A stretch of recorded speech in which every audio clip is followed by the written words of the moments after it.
Halo semuanya, selamat pagi. Perkenalkan, nama saya Rembulan Yasmin. Saya mahasiswa BINUS University, jurusan Sistem Informasi dengan nomor NIM 28026249193. Pada saat ini, saya sedang menjalani Project Based Learning di BINUS University dengan mata kuliah Karakter Building Pancasila.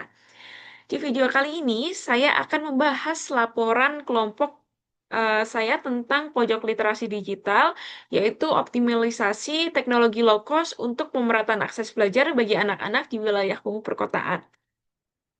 Baik, langsung saja kita ke latar belakangnya. Di era digital saat ini, akses terhadap teknologi dan informasi adalah faktor utama untuk pendidikan berkualitas dan berkeadilan.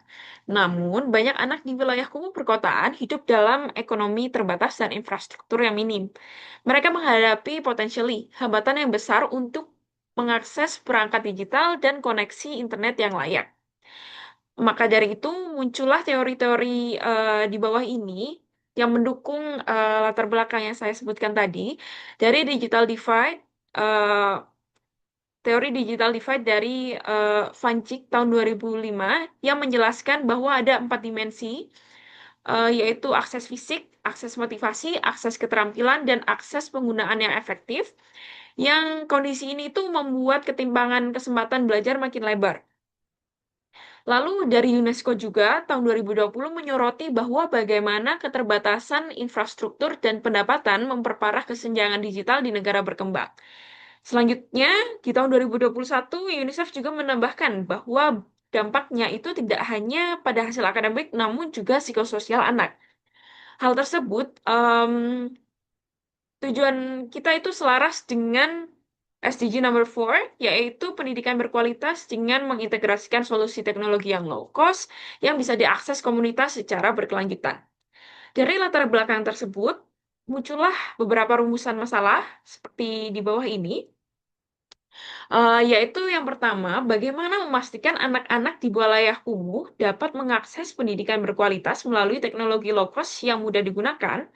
Lalu, strategi apa yang terbaik untuk mengintegrasikan perangkat dan internet yang murah agar digunakan maksimal oleh anak-anak dan guru? Lalu, apakah perangkat digital murah dan jaringan komunitas itu bisa menjadi solusi efektif untuk menjembatani kesenjangan pendidikan? Dan yang terakhir adalah bagaimana memastikan penggunaan teknologi tersebut meningkatkan literasi digital sekaligus membangun karakter anak sesuai nilai Pancasila dan SDG number 4. Maka dari itu, setelah kita menemukan beberapa kondisi, beberapa hasil temuan di lapangan yang kita peroleh dari hasil observasi, wawancara, dan FGD atau Forum Group Discussion, muncullah beberapa hasil temuan di lapangan sebagai berikut ini. Kondisi fasilitas pendidikan di wilayah kumuh perkotaan itu relatif terbatas. Perangkat yang digital yang tersedia itu bersifat individu atau pribadi, sehingga tidak merata. Lalu yang kedua, akses internet itu seringkali tidak stabil. Eh, Adanya juga biaya data yang tinggi dan jaringan komunitas yang belum terbentuk secara terstruktur.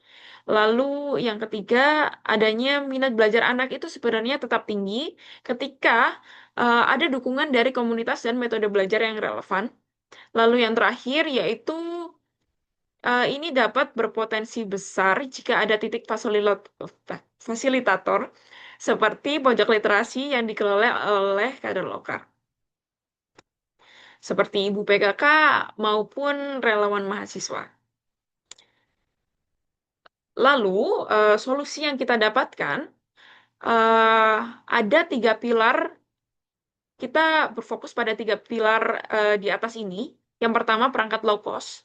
Perangkat low cost ini bisa menggunakan mikrokomputer seperti Raspberry Pi atau alternatif murah sebagai eh, pusat literasi atau second hand, ya, yang bisa menjalankan konten edukasi offline maupun online yang mendukung BYOD untuk memanfaatkan perangkat yang dimiliki mahasiswa. Lalu adanya internet komunitas yang kedua. Eh, dengan membangun, mohon maaf, Dengan membangun titik WiFi komunitas yang operasionalnya dikelola oleh kader lokal, dapat eh, menciptakan biaya operasional yang minimal, dan kita dapat menyediakan konten edukasi lokal yang relevan dan aman bagi anak-anak. Lalu yang ketiga yaitu literasi digital dan karakter.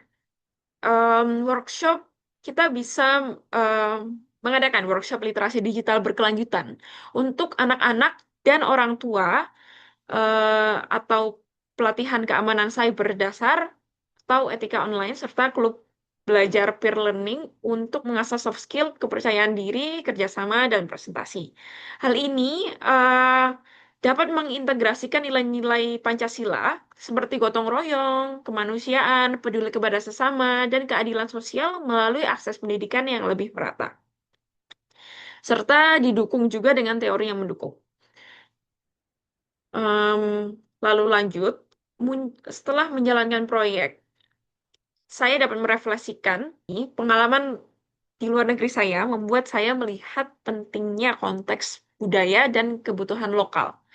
Di negara lain itu juga memberikan contoh bagaimana infrastruktur yang terkelola dapat eh, baik dan mempercepat pembelajaran, tapi kita juga harus realistis tentang biaya dan kelangsungan di Indonesia. Lalu proyek ini itu juga menguji bagaimana kita dalam mengubah tantangan menjadi peluang melalui desain solusi yang low cost, kolaborasi lintas disiplin, dan pemetaan kebutuhan komunitas secara empatik ataupun social awareness. Lalu nilai-nilai Pancasila itu menjadi kerangka moral, seperti gotong royong, kemanusiaan, dan keadilan yang seperti saya sudah sampaikan sebelumnya. Literasi digital ini bukan sekedar kemampuan teknis, tetapi juga etika online, keamanan, dan tanggung jawab sosial. Tantangan utama keterbatasan infrastrukturnya adalah variasi tingkat literasi dan perlunya dukungan dari jangka panjang dari pemangku kepentingan. Dari sini, harapan kami ke depannya, solusi ini itu bisa diskalakan secara mikro, melibatkan lebih banyak pihak dan memberikan dampak berkelanjutan terhadap pembelajaran serta pengembangan karakter anak-anak. Seperti itu. Eh, Sekian presentasi saya. Terima kasih atas perhatiannya.